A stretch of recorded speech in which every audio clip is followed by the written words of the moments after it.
Hello again, emerging cricket fans. Another bumper show this week, but before we jump in, a shout out to those who support us on Patreon. From as little as $2 US a month as a patron, you can access bonus content at Emerging Cricket and have a say on the show's direction. To sign up, log on to Patreon. That's patreon.com/emerging cricket. On today's show, we discuss goings on from all around the world, and we sit down again with Fabio Marabini in Italy.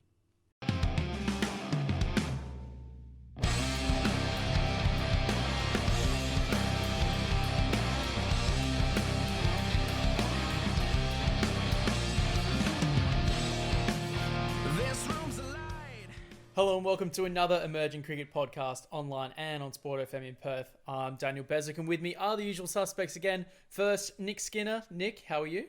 I'm all right. I've just finished reading Stephen King's It this week, which I've been going on for about a year now. So that was quite an achievement. It's about 1 million pages long. Fascinating.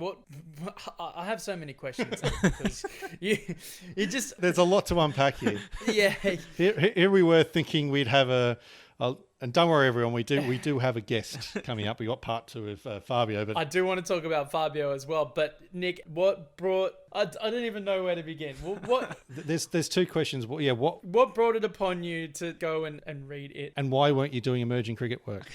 Correct. That was my second question. Well, I downloaded it onto my phone about a year ago to have some Danish to practice with, just, before I go to bed or just to relax every now and then. And so I've just been chipping away at it. Why it specifically? There was a reason. I can't actually remember. It's been so long since I started reading it. But it was interesting enough book. I think it does some cool stuff with memory and the idea of your perception of things as a child and then how that changes as an adult and the bonds of childhood friendship. And it has some good themes, but I wouldn't necessarily recommend reading it because it is so long. Do things get lost in the Danish translation? Well, I haven't read the English one, so I don't know. But it's funny actually reading about small town America in Danish. It's quite interesting, but yeah, it was good sort of trash reading that I would practice. I don't know, when I'm reading, if it's a book I actually want to enjoy, I wouldn't want to read a translation. So that's kind of the logic, I think, it was like, well, I'd never read this in English, so I'll give it a go in Danish. Yeah, not a problem that I have. In that one language. So I like the big long review, except you don't recommend it, apart from your big long review about the worst movie ever, Ad Astra, and then you recommended it. No, I liked that. Yeah, I know, and that's why I think you're a weirdo. You surprise us every week, Nick. We would not change you for the world. Of course, we would not be complete without our third member, Tim Cutler. Tim, how are you? Third man again, huh? I'm not reading Stephen King. I've got nothing much to report. It's borders are opening soon. Booked my flights for Christmas time to get down to Sydney to see family and friends, which will be good. Bit annoying somewhat that the borders reopen. I had to make a decision. I was like, oh, guys, I was looking forward to having that taken out of my hands.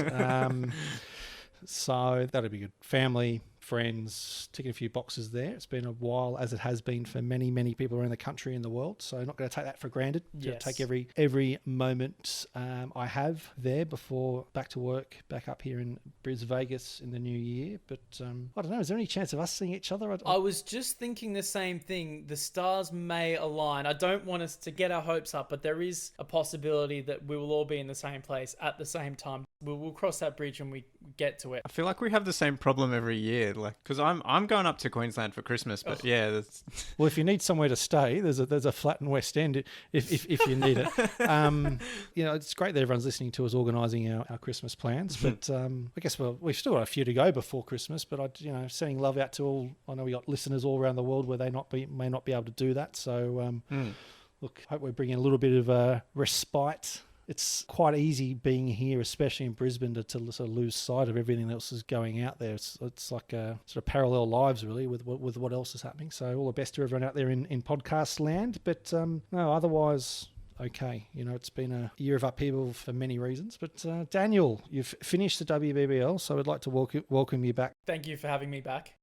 Yeah, welcome back. It's good to see you replying to WhatsApps and reading emails now. Yes. So what's coming up for you? You've got Big Bash? Yes, I'm undertaking roles for both television stations that have the rights to the tournament as well, which Wasn't the original case. It was just going to be Fox, but Channel 7 were happy with what I did there, and they wanted to keep me on. So there'll be a few trips to Melbourne in the studios there, and a few grounds around the country. Looking forward to it. Be interesting with a couple of new things brought in, an extra overseas player for every team as well. So a little bit more spice, and I think it's great. We've got crowds here in Australia, and again, as you said, Tim, many places around the world don't have that luxury as yet, but it does add another dimension. I know what people have said about sport without fans, and yeah, looking forward to it. It's going to be great. Hopefully, we'll see plenty of Sandeep Lamachane after Christmas and into the new year. We know he's been COVID positive and with the national team squad, but he'll be out here, he'll quarantine, and he'll be ready for early January, according to my mail anyway. That's, I suppose, an early news roundup before the news roundup that we do get. But coming up on today's show, we have part 2 with Fabio Marabini, and talking to a couple of people who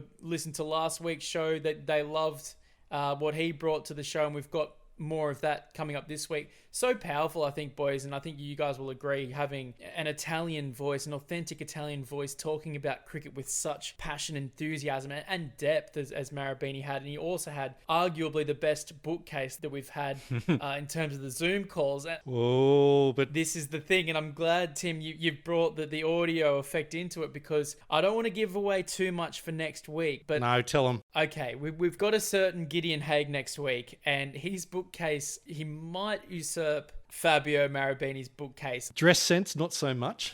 Oh, definitely. Marabini is streets. Well, no, yeah, he wasn't wearing a 3-piece suit, so if we could put Marabini in front of the Hay bookshelf with the wisdoms, it's basically just like stop the fight. Yeah.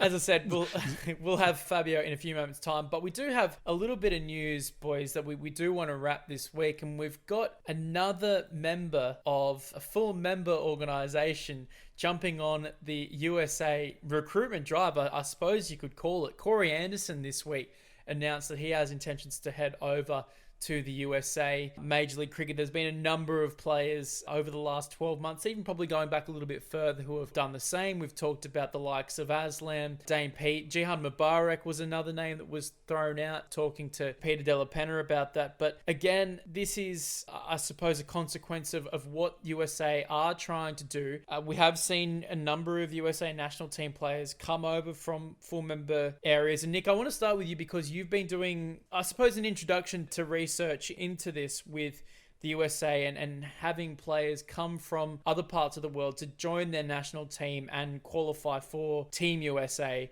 in comparison to other countries in the associate world who perhaps bemoan the fact that the USA do have this almost as a planned strategy. Looking to say Corey Anderson, who's been pretty much off the radar in terms of New Zealand circles now for, well, at least 12 months, probably going back a little bit further. We know injuries have hampered his career. But looking at this recruitment move and Anderson specifically in the context of all of them, what do you think he actually brings to the USA setup in a few years once he does qualify for the US national team? Well, you talk about those injuries. He seems to have been quite fragile over the last little while, which doesn't bode well.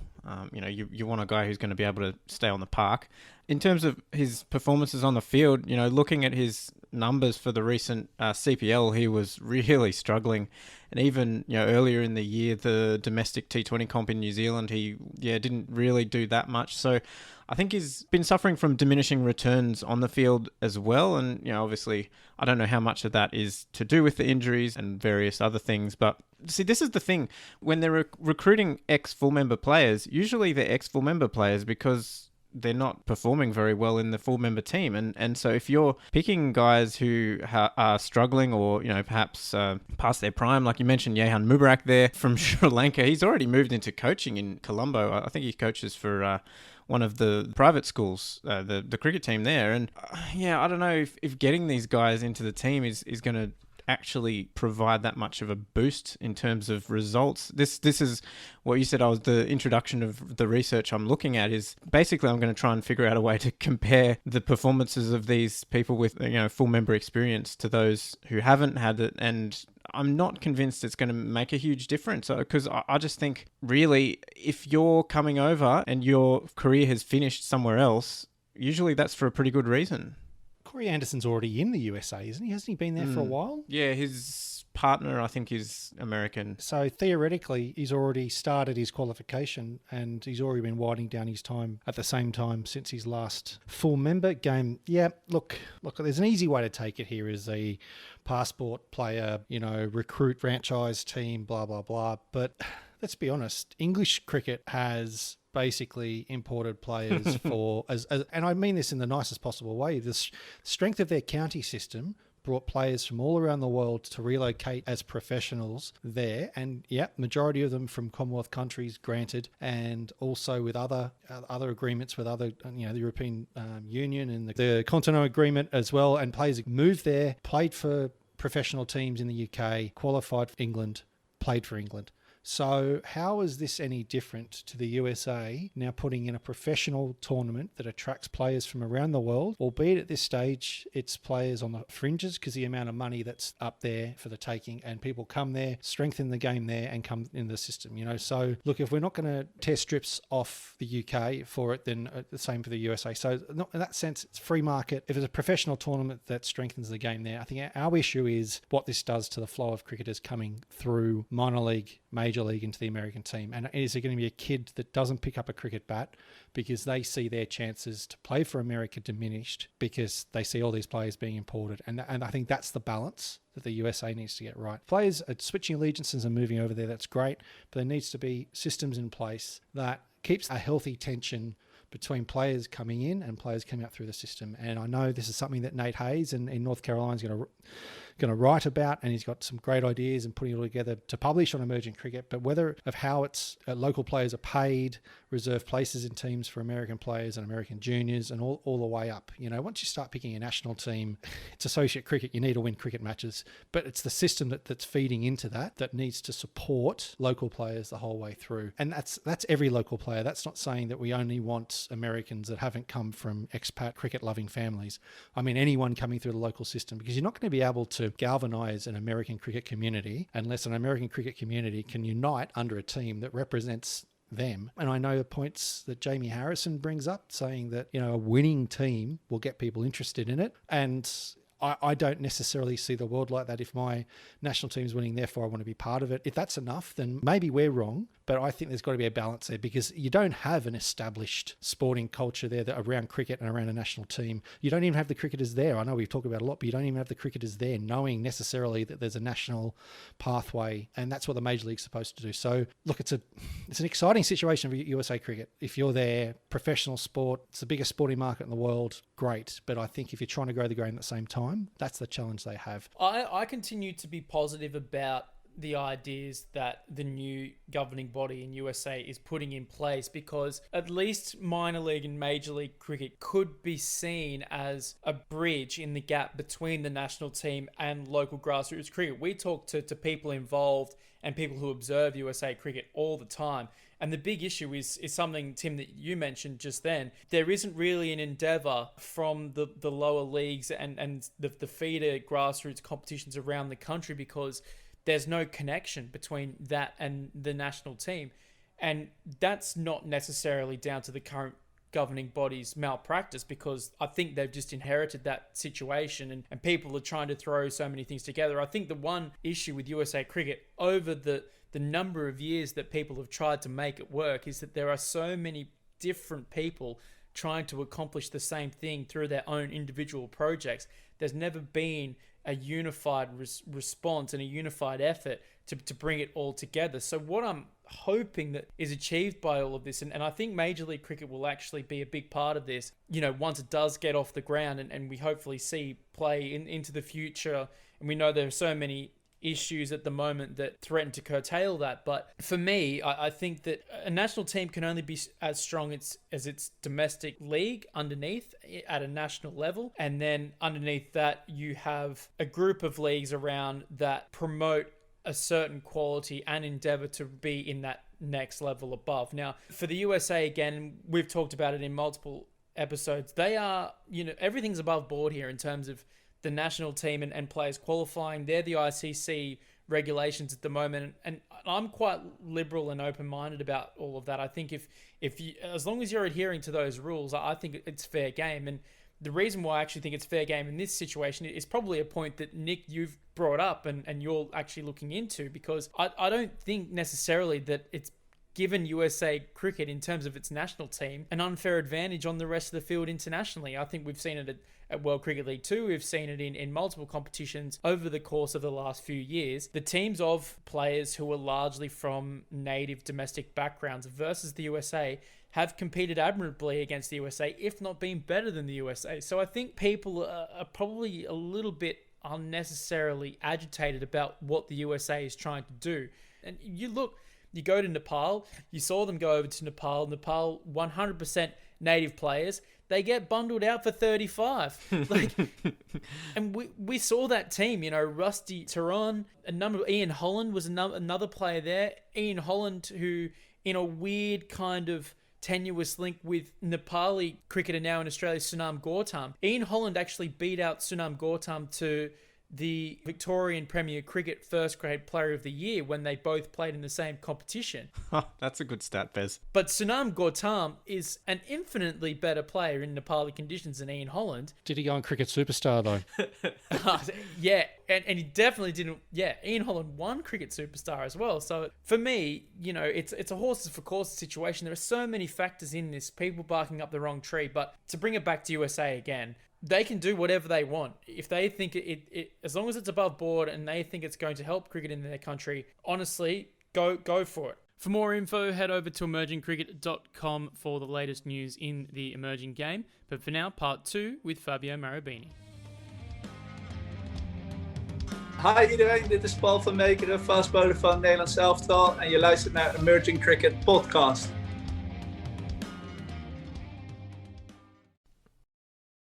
So you've sort of covered a few threads from this already, but the development efforts more generally in Italy, there's spreading the game around the country, which you talked about, outside a couple of major cities, and there's the schools trying to get into the younger kids and activating the latent potential of, the 1 million plus Asian heritage people living in Italy. And then, of course, there's the business angle you talked about. So what's the way that Italy is trying to bring all these threads together and have a sort of a coherent plan to develop the game? For me, I'm not jumping from one thing to the other. I'm trying to put a plan in place and cover the different areas. Of course, there's another main subject that I've been talking about, which is the national teams and the technical development. But if I take a look at the development, we need to look at what we want to be in 10 years. For us, if you want to take cricket into schools and have positive feedback, you cannot simply go there, spend a couple of hours with the kids and then not being able to bring them to a proper ground with something that you can really compare with what you have from other sports facilities. It's a pity. So that's the real step we need to do for the next 10 years. I think that's why we need to cover the different areas, because if you want to develop youth cricket, you need to set a target for the kids. Now, they need to see where they want to be in 10 years.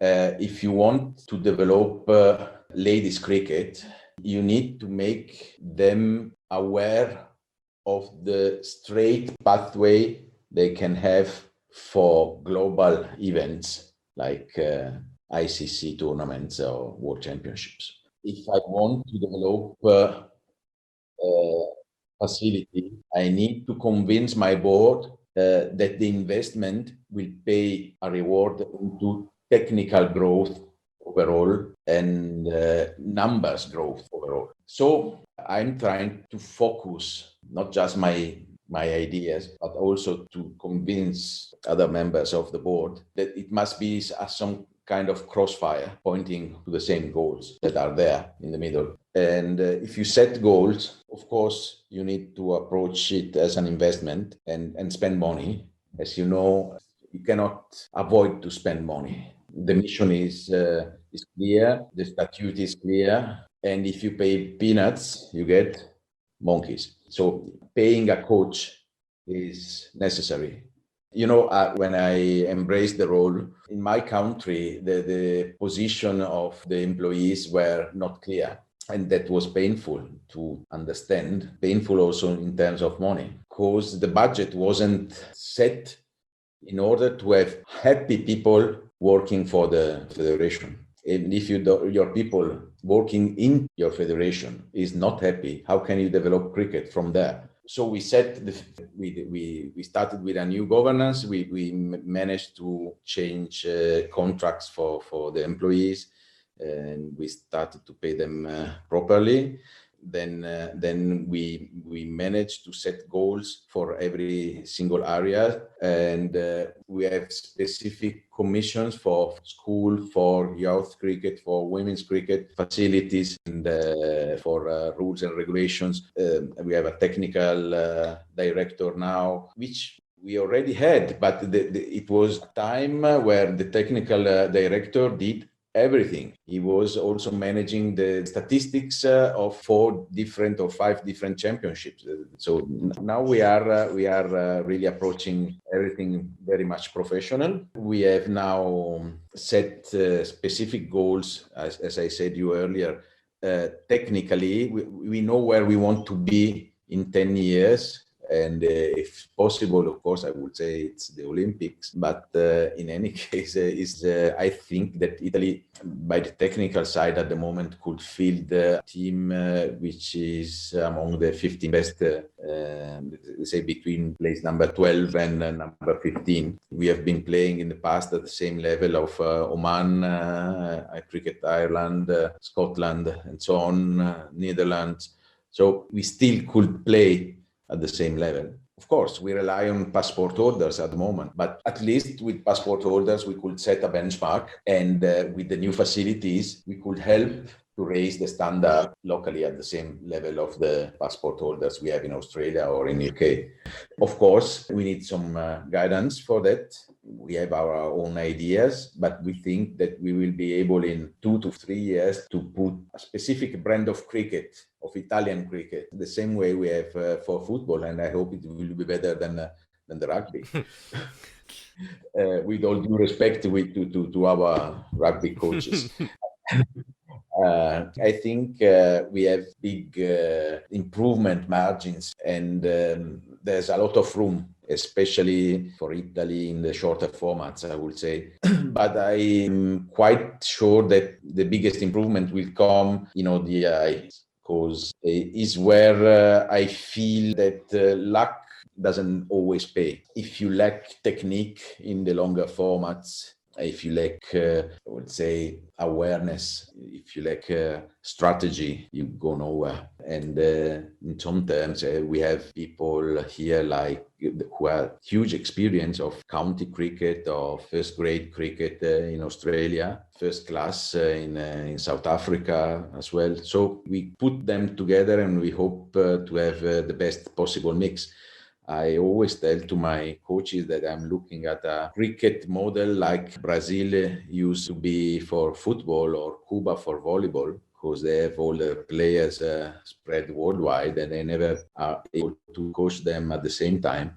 So we have put in place a model where we coach where the guys are, and we use local coaches in order to have them under control, to make them feel part of a system, part of a team. And we hope they will all fight for the flag more than for their, let's say, own specific targets or interests. I think it's very easy. Of course, as I said, we need to invest money. And that's why the biggest part of my job now, or for the next 3 months, will be looking for rich sponsors. And of course, there's also a strategy behind that, because we know that the next season will be amazing.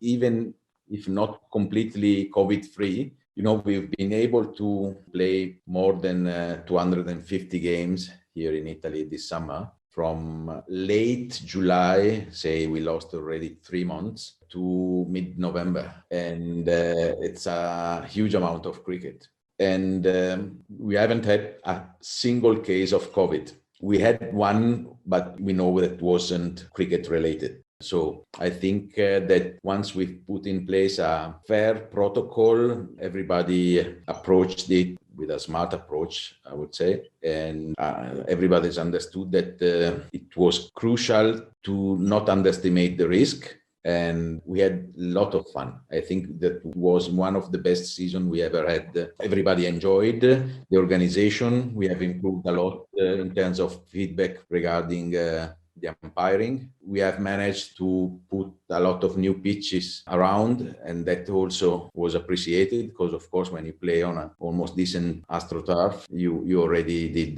part of your Sunday or Saturday an happy day. And of course, we still have a lot to do, but the next season we have a potential of 500 games, lot of ECS, lot of European cricket, ICC events, and so on. And we need to focus at the same time on the roadmap we have stated 1.5 years ago.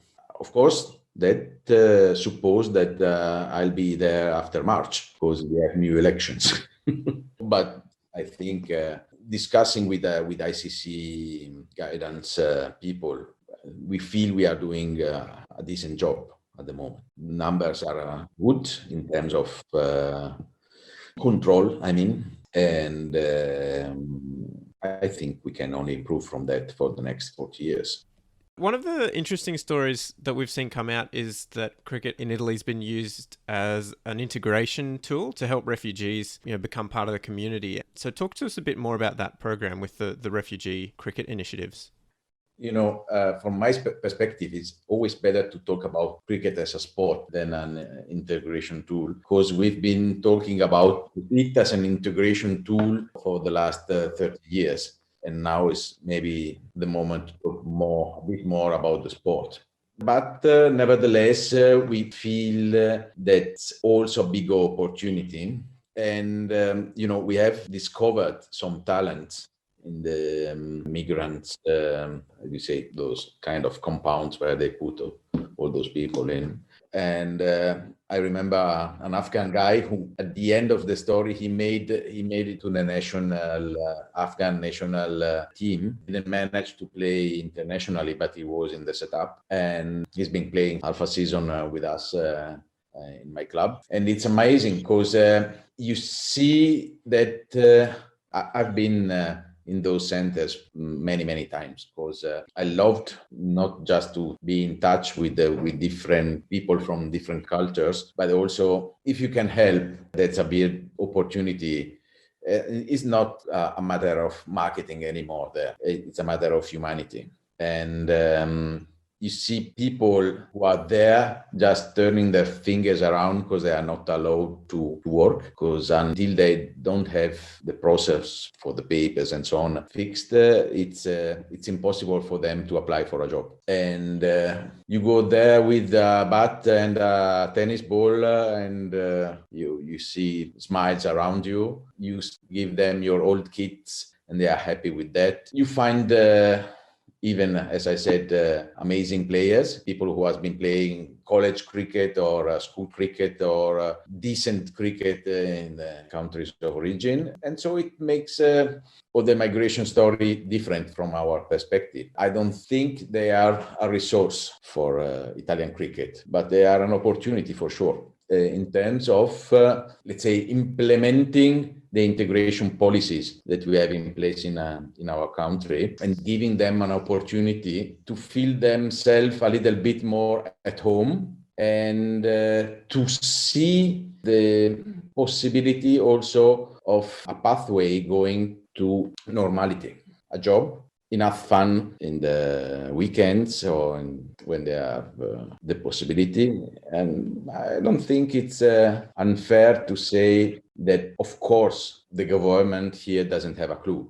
In Germany, they've been booming with Afghans because they have acknowledged the fact that those people only wanted to play cricket. They didn't care for football or something else. They just wanted to play cricket, and they've provided them those possibilities. In Italy, they don't have a clue. On the other hand, we are not strong enough at the moment to face that. We've been doing a lot in the past. We had a dedicated weekend, which was then repeated in different weekends across the country for migrants. And that's why invented the claim, let's play cricket together, which is still nowadays the claim for Italian cricket. And you find that on our banners almost everywhere. And I think it's interesting. We got some rewards from the Italian Olympic Committee for that, for those policies.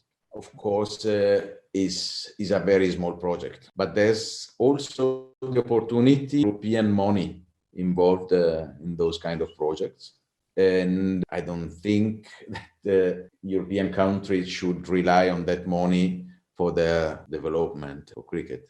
But there's at least the opportunity to develop that part, and that involves our social responsibility. That's like any other company, it's part of the business. We are looking at another very interesting area, because I have that in mind now, because it's been a recent discussion with my marketing team.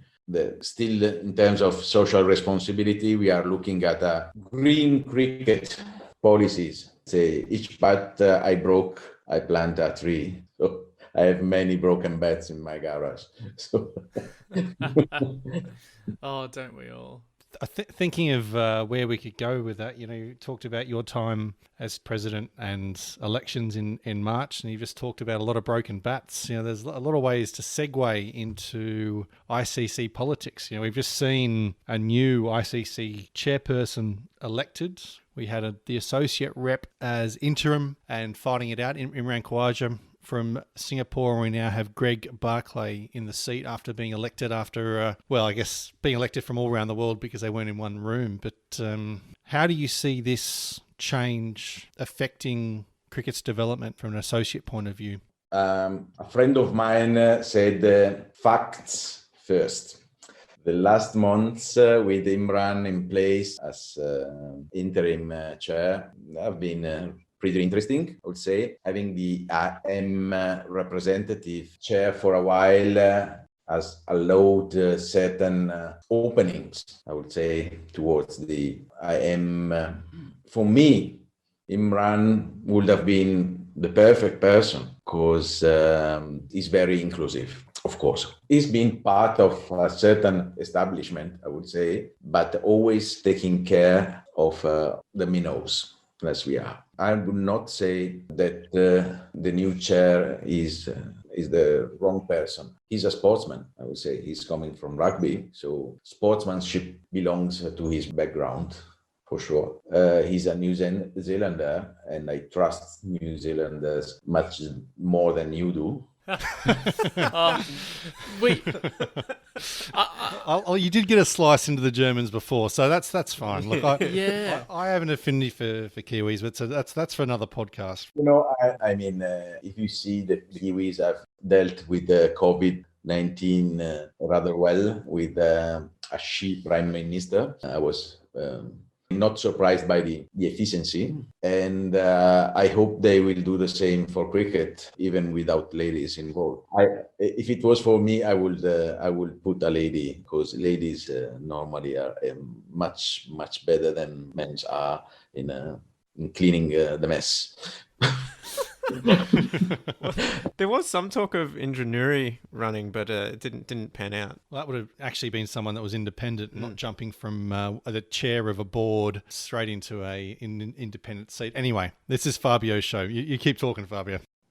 I'm positive. I must be positive. Times have changed. I think certain games in the background are over now, and it's unfair to say that the last governance did a bad job. I think Shashank did a fantastic job for his leg, and Imran as well. Dave Richardson was a fantastic CEO as well.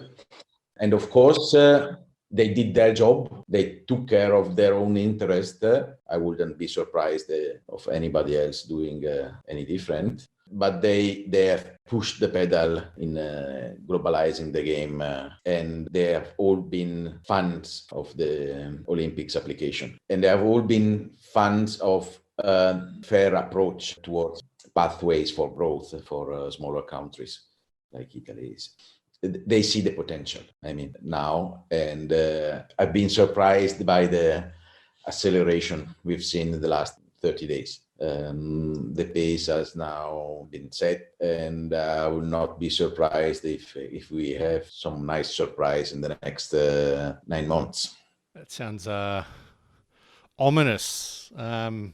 Normally, when we talk about surprises in 9 months, it's a lifelong commitment. So, if we can take that analogy further, this surprise in 9 months, I'm going to take a wild guess. I think you said a magic word there as you were talking about the ICC's approach and hearing good things about the Olympics. Italy gets mentioned in dispatches about funding. You've talked about millions, and I think earlier you mentioned Japan. Can you just summarize a little bit for everyone listening just what Olympic inclusion would mean for the sport in Italy? First of all, I will not say I will be allowed to put my shoes in the table in the meeting rooms, but on top of that, it's not the matter of being the parvenu that is then suddenly as rich as the other guys. It's not just a matter of $2 to $3 million or something like that. Is the approach in the facilities development, which will be then due in order to allow me to run for Olympics qualification. It will be then the costs for my employees being borne by the state, and then offices. We are now developing an indoor center. It will cost us, I would say, a fortune related to our budget, because it will be between 20% of our budget, of our yearly budget, goes into one single indoor center. And the cost is nothing compared to what Cricket Australia can spend for an indoor facility. Cricket Australia can spend $500,000. We cannot. Cricket Australia doesn't even need to have a sports bank credit line in place, and we do need. But moreover, it will be sponsors running, because of course there will be first movers, and there will be big sponsors, not small players, because of course cricket is big worldwide. Then you will immediately have marketing agents trying to sell the dream to companies who need to partner with Indian companies, Indian customers, or looking for different markets and so on. I have a couple of names here. One of them, which is very, very big in sweet things, has been shooting a spot at our cricket ground in Milan for the Indian market. An Italian company goes to the Indian market to sell his stuff. Sounds strange for us, but it's also happening in business life. We don't just sell cars from Japan to India. We also sell cars from Europe to India. So I could expect German automakers to be proud sponsors of German cricket. I would not say that Giorgio Armani could send us some nice jackets for our first test match, but I hope so in 10 years. Well, you're probably the sharpest dressed guest we've had so far. So yeah, I can attest to this. So as I already mentioned, visibility and more awareness for everybody that it will be a real business. Even the chair gets paid, which is no doubt something good for the explanation that I have to give to my family here.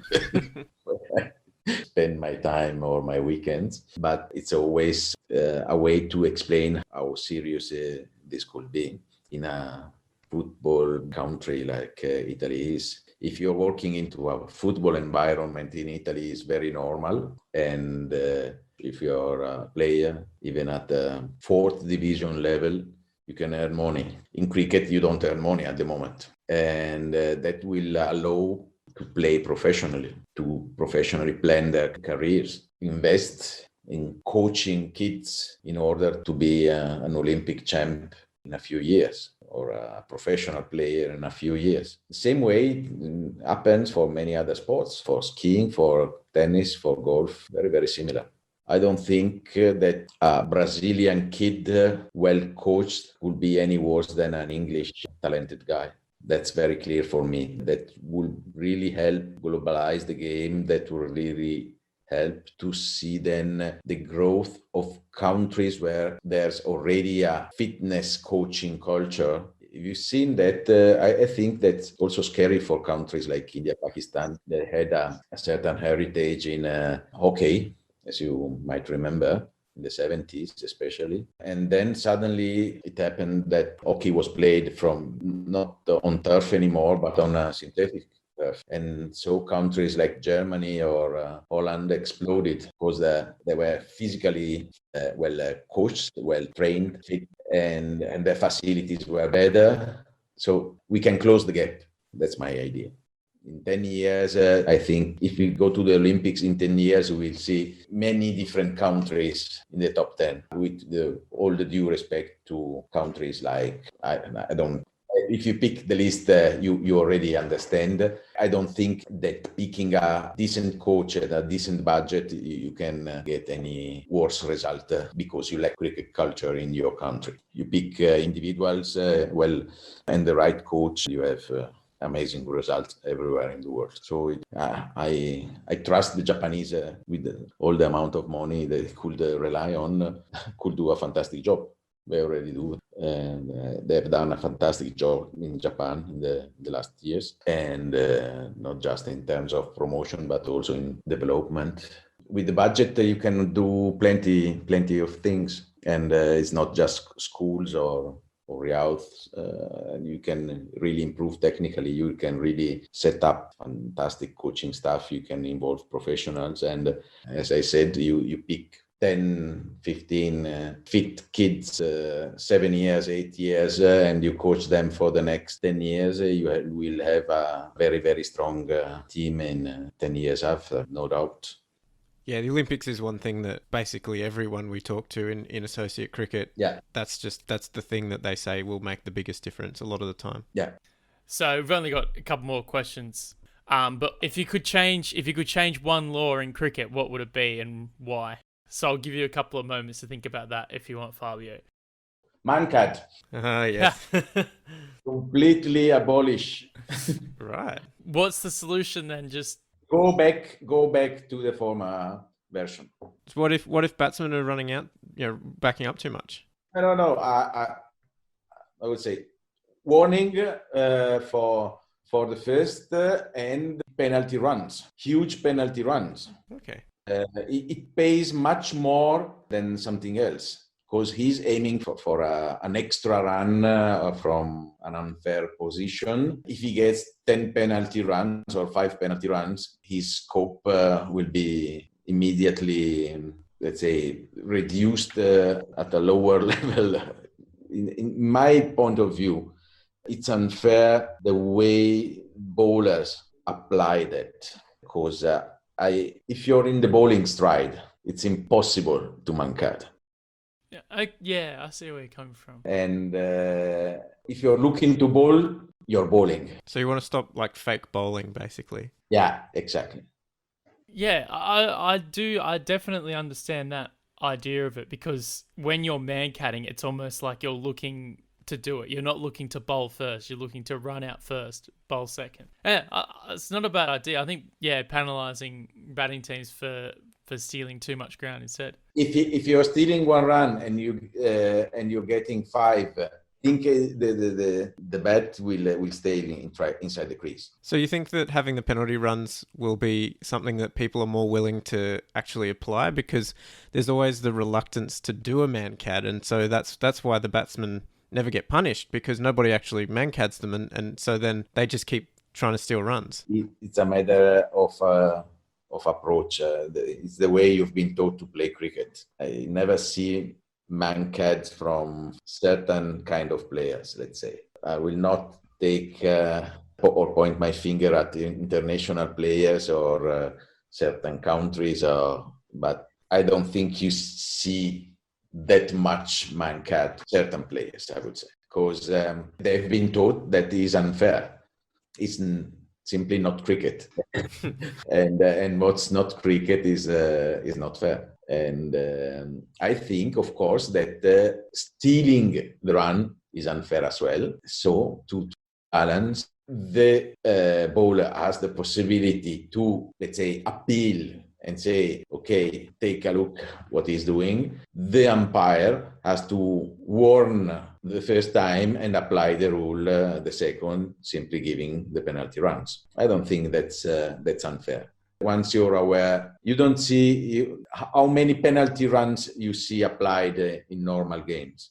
Very few, because everybody is aware that the rule is in place. And I'm not against red cards and yellow cards as well. Oh, yeah. That's not a bad idea. Yeah. I think I saw that they were sort of experimenting with that. Maybe it was in England with some in some club games. It's already in the rules now. Okay, sure, yeah. But yeah, I think, I mean, I'm all for red and yellow cards. I think they're great. Because then there's an on-field consequence. That's always the thing that I think needs to happen to enforce something. Then there needs to be a consequence in terms of the actual game and affecting the game.